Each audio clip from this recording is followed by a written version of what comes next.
Alright, what's going on everybody? My name is Brahhh, and I like to sit alone in my room, talking to myself, while I watch myself play video games. Alright, but all jokes aside, doing a little gameplay commentary today with my buddy John. We're both using the 48 Dredge, playing a little demolition on Hunted. Today I want to talk about a couple things, first being the 48 Dredge itself as a weapon, and the second being the losing mentality, but that'll come a little later. 48 Dredge kind of have a little bit of a love-hate relationship with this weapon. It's not so much of an offensive weapon like the other LMGs, like the BRM, the Dingo, or the Gorgon, but I found that it works really well in a defensive role. For example, if you're playing Search and Destroy or Demolition or even Domination, it's really good for holding angles and spraying down tight corridors. Uh, Unless you're Hutch. I say that because Hutch uses the 48 Dredge from time to time on his stream, but I don't recommend the regular everyday player use it in the way that he does. Hutch is a beast. He's really good at the game, so I don't recommend that for your normal everyday player. But notice how I said defensive and not camping. So don't go play team deathmatch or free for all and post up in a corner for the whole game and say it didn't work, because that's not what the 48 Dredge is used for. While I do believe camping serves a purpose in first-person shooter games, which is a topic I'll cover in a different video, it's not where the Dredge excels. The Dredge is a 6-round burst LMG. It generally kills in one burst at close to medium range, but if you're playing maps like Fringe, for example, if you're shooting from White House to Barn, that's a really long range, so do not expect to kill the person in one burst unless they are low health. I prefer to use it with reflex or ELO sight with grip and fast mags, but that's just my preference. I feel like the sights work really well with the weapon. Recon, not so much. I feel like it jumps a little bit too much, and it blocks too much of your vision when you're aiming down the sights, so you can't really watch your peripherals too well.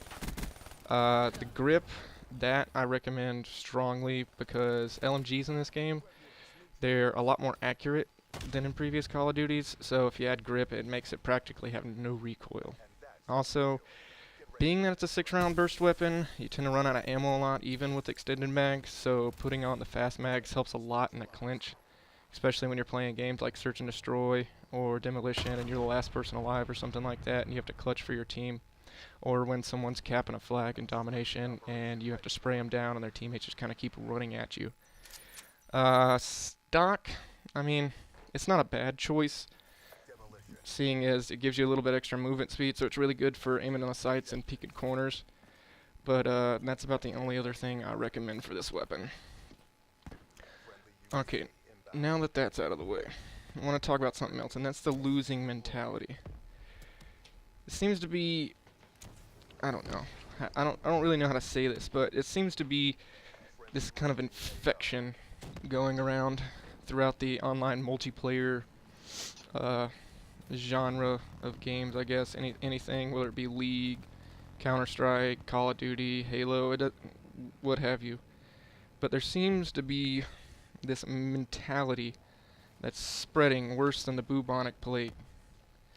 And what I mean by that is that everyone seems to think that the second you start losing by 1 point in a game, that the game's a lost cause and there's no point playing, you're just wasting your time, and that nothing you do seems to matter.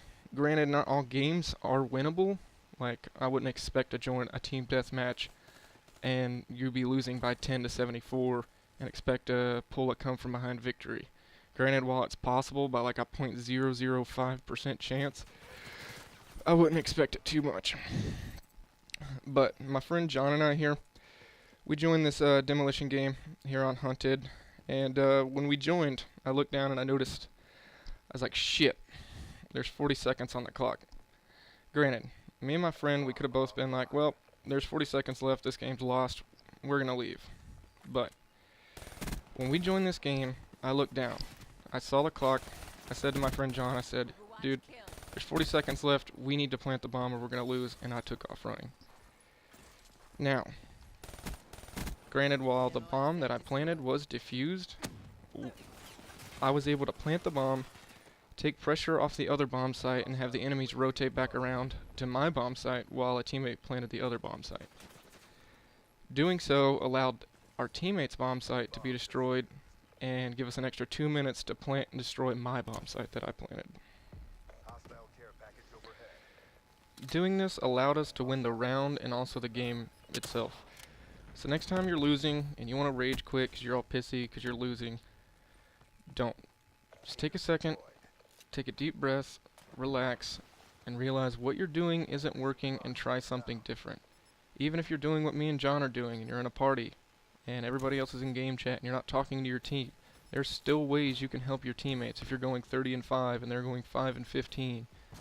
It doesn't matter. There's still things you can do to help your team.